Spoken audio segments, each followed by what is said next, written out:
Hi guys, so today I wanted to give you an update, I guess, on a couple of things. So if you've been following my vlogs recently, then you know I've been sick, and like this past month, 6 weeks has been just awful. I sprained my ankle and it brought out plantar fasciitis, and then I had a respiratory infection and that brought some horrible pain right here, which I still have. And so if you follow me on social media like Instagram or Snapchat, then you know that I was in the hospital overnight a couple of days ago. So it was actually Friday to Saturday, March 3rd, I think. And a lot of you were asking why and if I was okay, and a lot of you gave such sweet comments, which was so kind. And I'm so grateful for our viewers, friends, family, everyone who was so, worried and praying and sending such kind words and wishes.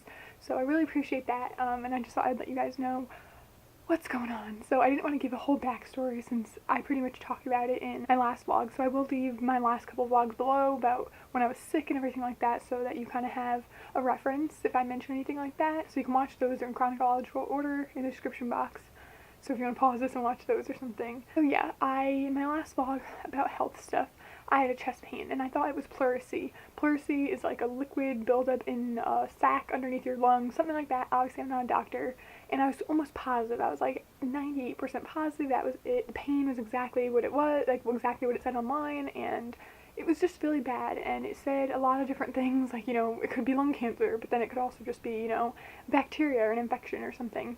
And it was saying that 9 times out of 10 it's caused by an infection or the flu, which is pretty much what I had the week prior. So I thought, okay, it said either you might need more antibiotics to get rid of it, or you might need just, some ibuprofen and, it'll go away on its own. And so it had been a week, and I had this pain for a week, and it wasn't going away at all. It's really just a really, really sharp pain right here, kind of my top rib, I'd say. It feels like a bruise when I push on it. And when I breathe in really deep, or laugh, or cough, or sneeze, or yawn, it hurts. When I move around, it hurts, especially when I have to get up. Like if I'm sleeping and I get up, oh my god, it hurts so much. So that's what I thought it was. And so I went back to urgent care, which is where I went for my original cough. So I went in there and assumed that's what it was, and they said that it wasn't that because you could hear that just with a stethoscope. So they did a chest x-ray, nothing came back, it was completely clear, and then they did an EKG, which is where they hook you up and get your heart rate, and I've gotten these before, and so they did an EKG, and the EKG came back abnormal, so I had an abnormal heart rate. Pretty much your safety zone with your heart rate should be between 60 and 100. Mine's usually on the lower side, but it was 103, which is only three numbers higher than what it should be. So I was like, you've got to be kidding me, this is a joke, right? And so the doctor at the urgent care said that he recommended me to go to the ER, the hospital, and to get an echocardiogram and a CAT scan, because nothing was coming back on the chest x-ray, and they didn't know what it was. So what they thought it was that I could have had a blood clot in my lung that was raising my heart rate, and a blood clot can kill you. And so they needed to kind of do anything fast. Anytime you have chest pain, they have to get you in pretty fast because it could be something really serious. When someone tells you something's wrong with you and it's your heart, you get really worried. And I'm already obviously such an anxious person. I hate hospitals.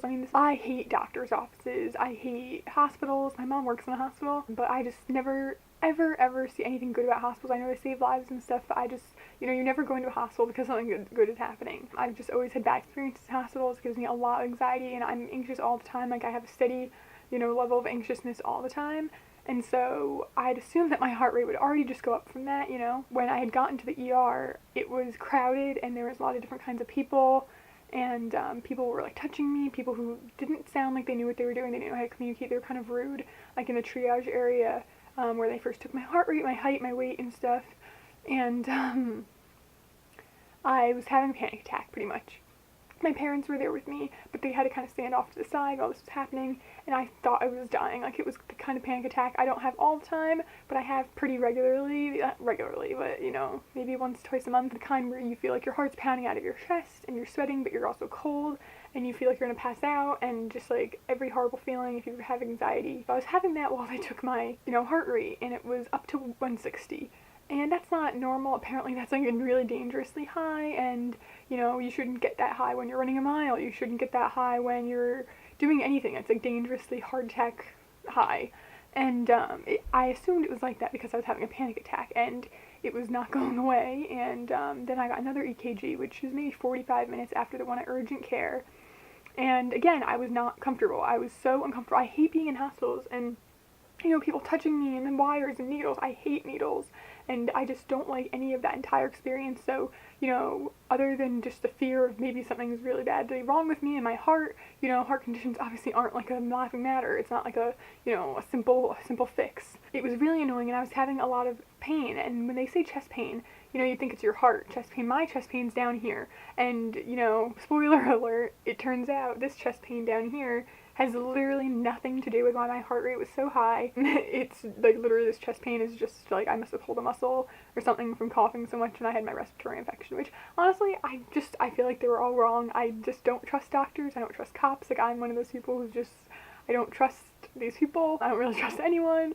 It's my own personal issue, but this pain is just still so bad. It's only getting worse and worse, so I don't know how. That's just unrelated, but they weren't even paying attention to that. Every time someone asked me my pain level, I would tell them, and they didn't offer me anything for the pain. They weren't offering anything for this, just because the chest x-ray came back clear, which a lot of times doesn't actually even pick up broken bones, so whatever. So they were worried about all these different things, so they took another EKG from me in the hospital 45 minutes after the one from the urgent care, and my heart rate was even higher. It was like 145, 155, just staying up there too. It wasn't like coming down at all.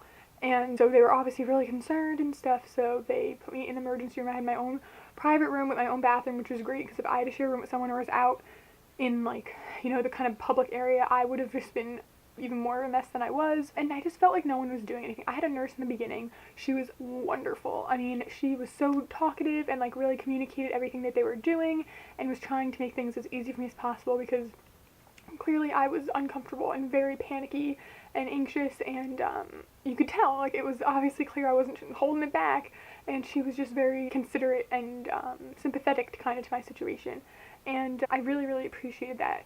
So while she was there, I got a CAT scan, so I had to go into the machine for a CAT scan, which I never had before. So it's like this big donut kind of thing, and you were in it, and they move you in and out and like try to get pictures of your chest.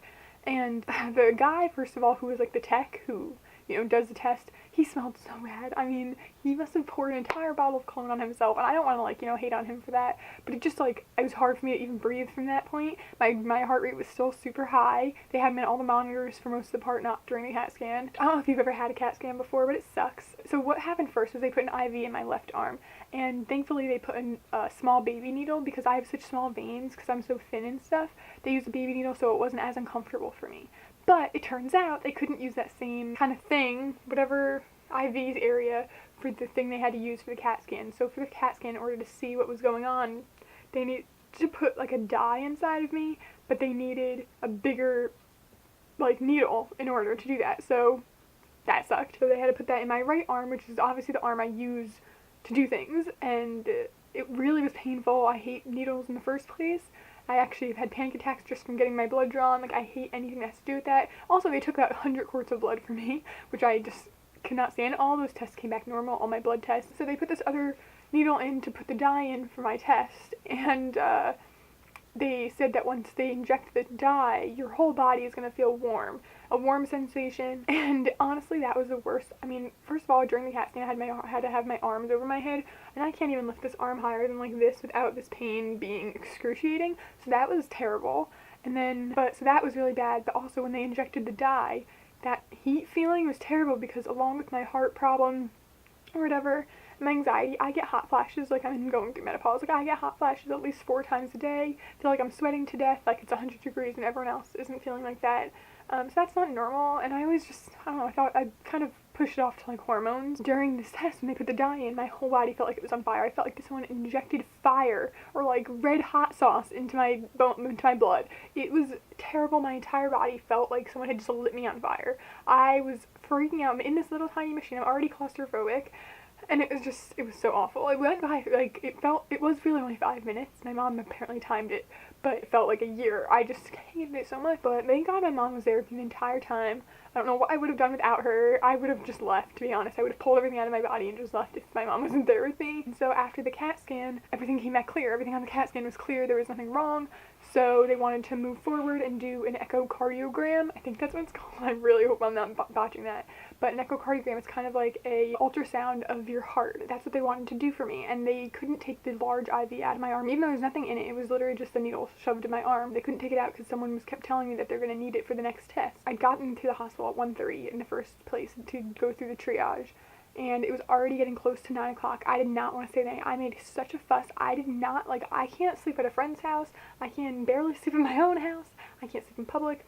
I'm a very sensitive sleeper. And I already hate hospitals. I was never going to be able to sleep there. It was just going to bring my heart rate higher. I was going to feel more agitated and more panicky. And no one would just let me leave. No one was telling us anything. Once my nurse, that was like the sweetest woman ever, but the first nurse I had, when she left, I had horrible nurses, horrible. I mean, they just had no bedside manner, they were rude, they just, I mean, I don't want to, I hate talking bad about these kinds of professions. I mean, my mom's a nurse, I know how hard these jobs are, there's a reason I didn't want to be a nurse, and I know how hard they are, but I think that then don't become one if you're not going to do it, and I feel bad, but I think that the problem was communication. None of these people communicated, none of the nurses, none of the doctors.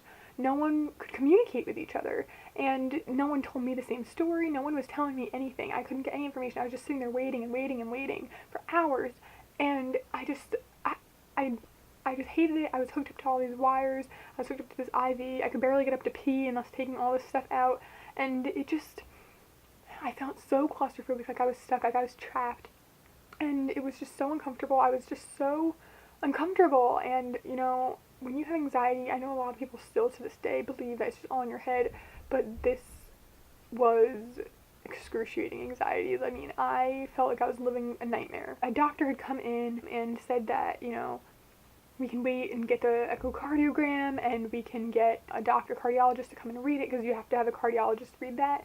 My regular doctor can't read that. She was saying we couldn't get it until the morning, and I said, so why can't I go home? I don't understand why I can't go home and come back in the morning, but just why would I have to stay here? It's just going to make everything worse. And they just wouldn't let me go, and I just didn't understand. I was so pissed off, and they just would not let me go. They just kept saying, well, we don't have anyone here who can do the test right now, and we can't get a cardiologist here. And I said, well, why not? Why can't you send the test results to him? If someone was having a heart attack, you'd bring a cardiologist in. They're not urgent enough for a cardiologist to come in. So I'm not urgent enough to have a good doctor who I need to come in, but I am urgent enough to force me to stay against my will overnight. And I was just, I could not handle it. Thankfully, my dad went home to pick up some stuff for me, and my brother helped get some of my stuff together to make me as comfortable as possible, but I was so upset, and the only way to get anyone to do anything, I'm one of those people who always thinks, you catch more flies with honey, or whatever the saying is, and so I tried to be nice to these people. I really did. I really wanted to, try to, maybe they would do more for me if I was nice to them, but they wouldn't. They just, no one did anything, and it just blew my mind that I was being forced to sit there and just wait so uncomfortably for no reason. And they finally wanted to order a pill for me to take to lower my heart rate because it was dangerously high. It was staying between 120 and 150 just constantly. And, anytime I got upset, felt like I was panicking, it would just go higher. So I kept getting myself more and more upset, and my heart rate was going higher and higher and higher. I could have, thrown myself into a heart attack, all this stuff. We were happy that I didn't have a blood clot in my lung, because that could have killed me. And you could die in, 1 second. It was just you're being told you could die, and you're so urgent, but you're also being told that you're not urgent enough to actually have someone come in and help you. Instead, you're here and just being more and more panicked. And I thought the experience was probably one of the worst of my life. It was one of the top 2 worst days of my entire life. I just felt so useless, I couldn't control anything, and when you have anxiety, that's what you need, some kind of control, and it was tough. And I had a doctor who came in and said that the echocardiogram couldn't be done until the morning, so I freaked out. I threatened, I said, then I'm going to pull all these wires out and I'm going to leave. If you're not going to do anything right now, you're not going to do anything for me, you're just going to force me to stay here overnight just to wait, I'm going to leave. You can't make me stay here. I'll sign out against hospital advice. I don't care. And so finally, that's when people started moving their asses. And I couldn't believe that that's what it took. I had to be so rude and threaten and throw a fit. I swear, if I acted like some of the other people I heard in the ER, if I just went out of my room and started throwing shit and cursing, maybe even more would have happened and gotten done.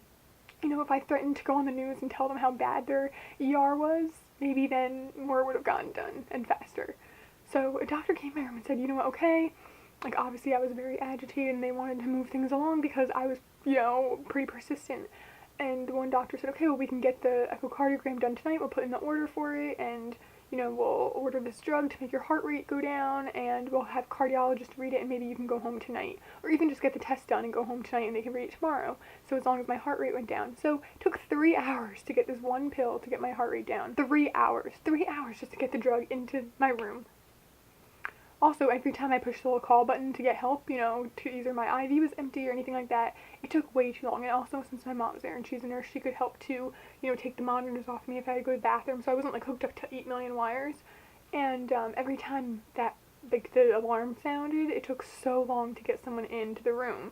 And that's not good. I just felt like, I understand it's busy, and I understand that ERs are crazy, and that, I can't really criticize these people because I never could do that job, but I just still think that, communication needs to be way up. These are the kind of jobs you can't make mistakes at. This is people's lives, and I just couldn't believe it. Finally, they kept telling me, this woman told me this, that I could probably leave tonight, so she got my hopes up, and I swear this doctor just wanted to tell me everything I wanted to hear. So I finally, 3 hours later, get the drug, take it, my heart rate within 40 minutes goes down, staying under 120, slowly going lower and lower, staying in between then 70 and 90, and then throughout the night, it was between 60 and 90, and that's good. You obviously want it between 60 and 100. That was really good. My heart rate was getting normal, and I didn't understand why I couldn't go home. His medicine was working. They finally got someone in to get the echocardiogram, which was, like I said, it's an ultrasound. They didn't need the IV in my arm, and to get that taken out took forever. I mean, once they did the echocardiogram, which the woman who did that was very, very polite, very nice, talkative, made me feel very comfortable. This IV, the large one, that was really hurting me. I mean, I couldn't bend either arm, couldn't move. I felt so trapped. They couldn't take this out. I kept asking the nurse, take it out, and she's like, well, I can't unless the doctor signs off. And that takes another hour. I don't understand why. There's no other tests I'm getting. I'm not just going to keep this in my arm. It's so painful. I'm so uncomfortable. And even the next day when my IV was empty, it took forever just for someone to take the needle out of my arm. Why?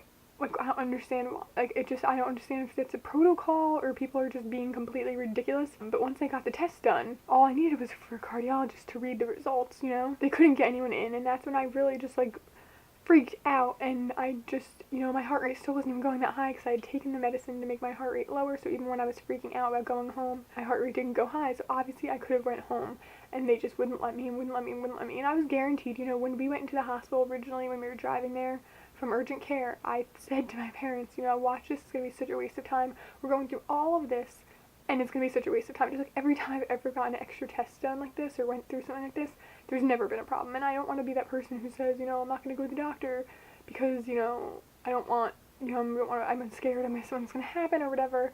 But, that's why I went to urgent care in the first place. I've been sick plenty of times and not went to the doctor and just took over-the-counter stuff and, waited for things to go away. I didn't want to do that this time. I was trying to be more mature and be a grown-up and, just get antibiotics and make sure that's what that is. And then I had this pain, and I was like, okay, well, I want the pain to go away, and I don't want to be the person who just sits and complains about something until it goes away. I want to do something about it. And so all these things are happening, and everything's just worse and worse. And, one thing just led to another thing. No one was communicating. No one was telling us anything, and they couldn't get a cardiologist in. And I didn't understand, why couldn't they just... That's the thing I still don't understand to this day, is why couldn't they just get a cardiologist in? I'm urgent enough to be forced to stay here, but I'm not urgent enough to leave, and it made me feel just, so... angry. I just felt so angry. To this day, I still do. So they forced me pretty much to stay overnight, and my mom was staying with me, even just to get her a toothbrush. It took an hour. And I get that's not, an important thing, but they could have just told her where they were. There should be extra people there to make people more comfortable. You're already forcing me to stay here, but I can't be comfortable. It was just unbelievable. Unbelievable. The next morning, wake up at 7 o'clock in the morning, and they're like, oh, we're waiting around, maybe 11 or 12. Are you kidding me? Last night I just told you, if I'm not out of here by 9, I am leaving. I got the test done. If I'm not out of here by 9, I am leaving. And they just, couldn't get someone in. They're like, oh, well, we'll call, if he comes in for his rounds, or, if there's someone he has to come in for a heart attack or something. So you're just going to make me wait here and keep bringing up the bill, because all I want to do is definitely get money from my insurance. They just want to keep on doing that just so I can be even more uncomfortable.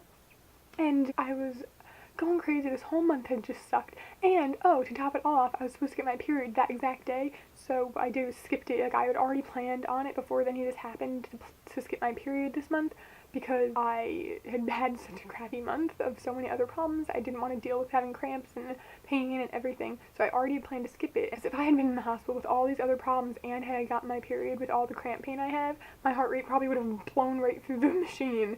Like, unbelievable. Just so unbelievable. They thought at first that even my pill was maybe causing me to have this problem because it can cause like blood clots and stuff, cause blood clots. But usually for women over like 40 who smoke, and I don't smoke, I don't drink, I literally do nothing. So I shouldn't have been having these problems. So the next day, they still couldn't get a cardiologist in. So what I did was I looked up online the name of the cardiologist and got my mom to call them and tell him that I needed him to come in and see me, or just read it, if we could just send him the echocardiogram and he could just read the results. And that's how he came in. 20 minutes later, he was in my room because we had to call, because a nurse and a doctor and no one else could call. Great.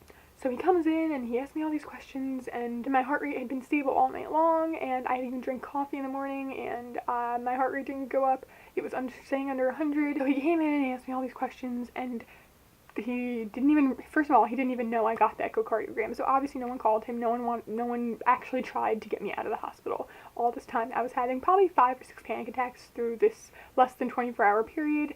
And they had no, like, they didn't do anything. They gave me a Xanax at one point in the beginning, and that was it. They didn't care. Like, no one cared. It just, like, I don't understand how you could work in a hospital and not care. Like, it made me so angry. But so this doctor comes in and asks me a million questions, and then doesn't even realize I had had the test done, which is the test that I needed him all night. So, you know, if I had called that night when I got the echocardiogram, called the doctor's office, the cardiologist, and said, I need you to come in and look at this, I could have run home that night.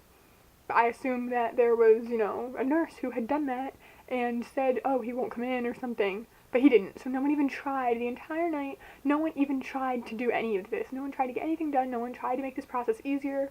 No one even tried, like, what if I did have a problem? What if the echocardiogram showed some kind of emergent, you know, problem, like some early urgent problem, like a heart attack? I don't know, anything. What if it showed that? Like, we wouldn't have known for the entire night, for 12 whole hours, we wouldn't have known, just because someone didn't call a doctor. So if I died, I really hope my family would have sued, because it was just unbelievable. Dr. Cummins finally realizes, we tell him, well, I got the test, that's what we've been waiting for the last 12 hours, was for you to come in and read these results. So he finally got the test, read the results, and completely clear. I don't have a problem. And now there's problems in my family, and I thought it was the same thing, where your heart rate just kind of goes up out of the blue and stuff, and, you know, maybe if I have anxiety, how your heart rate obviously would naturally go up when you're anxious, but mine was going higher than it should have been. And that sounds like a heart problem. Obviously the drug to make my heart go down worked. And it also calmed me a little bit, not enough, because I was in a hospital. Like, it's one thing if I was at home having these issues, but I was at a hospital. So he tells me there's nothing wrong with me. He tells me this entire situation was caused by anxiety. Yep, so he said that my anxiety, you know, he's seen people in the past with anxiety that brings their heart rate up that high. So he doesn't want to prescribe me the heart drug because it's not my heart. Like, I was thinking it was my heart rate, heart problem causing me to have anxiety, and I thought, that's great. Maybe I don't have such bad anxiety. Maybe, you know, because I've written things about my anxiety. If you want to read them, I'll link them below, like, about how it affects me and how serious it is. And a lot of people just don't get that. And I'm kind of hoping this whole experience, you know, shows some family members of mine and people in my life that, you know, my anxiety is not fake. It's not me just being lazy or nervous. It affects me physically so much. Like, it makes me feel like I'm having a heart attack. So maybe I thought this would my anxiety put me in the hospital for almost 24 hours. So obviously it's a pretty big problem. So this doctor tells me, you know, I don't want to put you on this heart medication because you're a young girl, and, you know, once you get on this, it's kind of really hard to get off of it, and I'd hate to have you on something like that has a lot of side effects.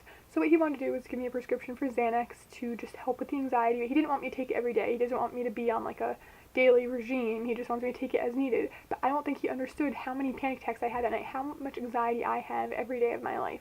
You know, I might not have a panic attack every day, but I have general anxiety almost every day, every time I go anywhere, whether it's the grocery store, the mall, you know, an hour away. I have anxiety constantly, and I have to be taking Xanax every day, and I don't want to be doing that. I'd almost rather take, you know, one heart pill, because if it keeps my heart rate low, it won't give me the physical symptoms of anxiety. And I mean, obviously I'm not a doctor, and I still have to follow up. This is only like 2 days later I'm filming this. I just think, beyond pissed about the whole situation. It was caused by anxiety, and, you know, something that people didn't take serious for so long, something that people didn't listen to me about for so long, is what caused this entire problem. It caused people to think I had a blood clot or could have a heart attack. That's how high my anxiety was making my heart rate.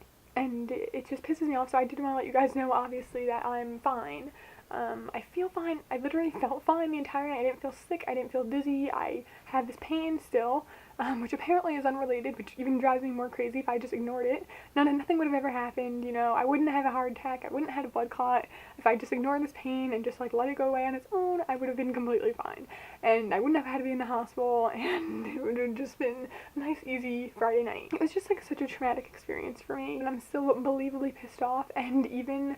Oh, this part gets even better. After, that was about 9:30 that cardiologist had come in to see me, and he said, okay, so I want to write you a prescription for Xanax, but I don't have my prescription pad on me, so I'll have your other doctor, so the doctor that told me I can go home the night before, the doctor who was completely useless and who told me, you know, gave me hope and all this stuff and literally just said what I wanted to hear and was completely useless, she was supposed to write me a prescription, so he said he would have her write me a prescription for Xanax. And so she had already left the hospital. So the nurse saying, okay, well, the doctor just called in your discharge so you can leave. And so she was supposed to call in, she said she was going to call into my pharmacy the prescription so I could pick it up probably on the way home. First of all, there was no discharge paperwork. So I just was told I could leave, there's it, I couldn't sign anything. I also didn't get the results for the echocardiogram or the EKG, didn't get any of those results, just the blood test results, which all were completely fine, of course. So we finally get to leave. I didn't probably get out of there until 11:30. Which was super fun. It just took them forever to just do anything. It was so stupid. And get home, they never called in the prescription. And then we find out, finally we call our pharmacy, he said, well, your doctor called the prescription in, gave your name, gave the prescription, but didn't give her own name. And she gave a phone number, but the phone number was not working. Like, the pharmacy called the phone number that the doctor left to get her name, because obviously, if you call in a prescription, don't give your name as a doctor, they can't look your name up or anything, and I could call my own prescription to get the drug, like, obviously you can't do that. And so when they called the doctor back, the number wasn't working. Cool. So they had no way to contact the doctor, and neither did we. They had called the hospital, and there was no way to contact this doctor. All the numbers online were not working, and when you call the hospital, they couldn't give you any information. I finally went into, like, the deepest, darkest edges of the internet to find the actual number, which I'm pretty sure was her cell phone number. And we called her, and she, also the prescription she called into the pharmacy, like leaving a message, leaving it completely wrong. She left the wrong prescription. She wrote the prescription for the heart medication that the cardiologist didn't want me on instead of Xanax. And now she finally called us back just a few hours ago. And guess what? She can't call in a prescription for Xanax because we need the actual physical prescription. So we have to drive back to the hospital to pick up the prescription, and we can't do that until tomorrow. So it's a good thing I'm not having a panic attack today. Like, the whole unbelievable experience, I don't want to seem ungrateful. I'm so grateful. Obviously nothing was wrong and that I'm healthy-ish, or at least physically healthy, not mentally. Obviously there's people who have much serious problems, and, you know, I'm grateful, you know, nothing like that happened. And obviously I'm sure people have had worse experiences with hospitals and stuff, but I just cannot believe how incompetent some of these employees were. And there was no communication with each other, and the staff just had no communication skills to each other. No one told each other anything. If we needed one thing, no one told the other person. One doctor would say something and they never write the prescription. One doctor would say, I'm giving you this prescription, but someone else has to write it, and they wouldn't write it. And it was just unbelievable. And to get anything done, I either had to call myself, me and my mom had to literally call the doctors ourselves because no nurses could do it, or I had to threaten to leave. That's the only way. I had to scream, throw a fit, cry, and threaten to pull things out of my arms and leave the hospital in order to get anything done, and that's not right. You know, I should have been able to say please and thank you and had things done. People should have cared and, you know, put in the effort, and just by simply calling that doctor, I didn't have to stay the night. I got, also, plus that, I got 20 minutes of sleep that night. I felt bad, like, my mom had to sleep on this really uncomfortable chair, and I would feel so bad I even had to have her stay, but if I didn't, I would have, like, had 100 million panic attacks that night, and I couldn't sleep. I literally was feeling so terrible. I felt so sick, and I couldn't eat because I was so anxious, but I had to eat, and I just couldn't sleep at all. Maybe fell asleep for 20 minutes. And I did sleep last night, so it was like the first night I was completely sleeping at home, and that was great. Waking up in my own bed this morning with my cats, I felt great. But I'm just still unbelievably pissed about the whole situation, and I can't believe that happened. If you had a similar situation in the hospital, I feel so bad. A couple years ago, my dad had to stay in the hospital for a week, and I don't know how he did it. I would have lost my mind. I would have just left. I just can't. Like, I understand they want to monitor you and things, but my heart rate was fine, and, like, I cannot believe they could have just called the cardiologist 12 hours earlier, and it would have been fine, and I could have gone home.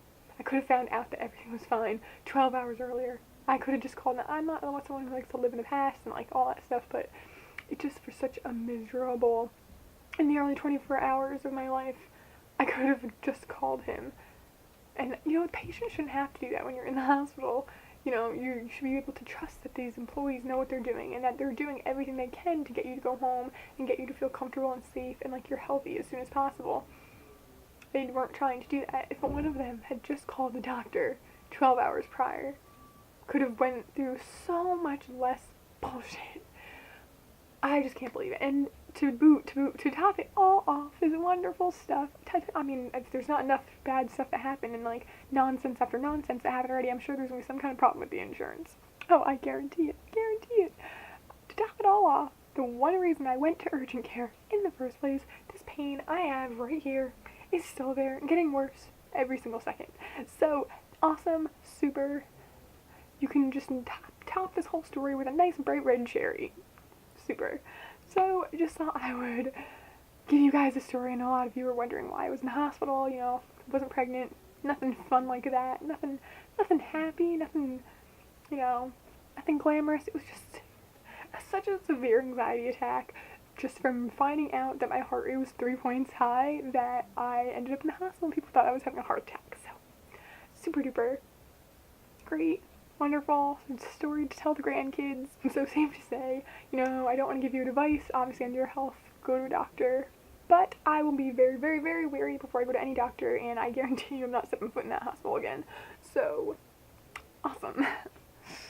Thank you for watching this video. If you enjoyed it, please give it a thumbs up, and please subscribe to see more from me. Awesome, thank you. Bye. Wow, I feel good. I knew that I wouldn't.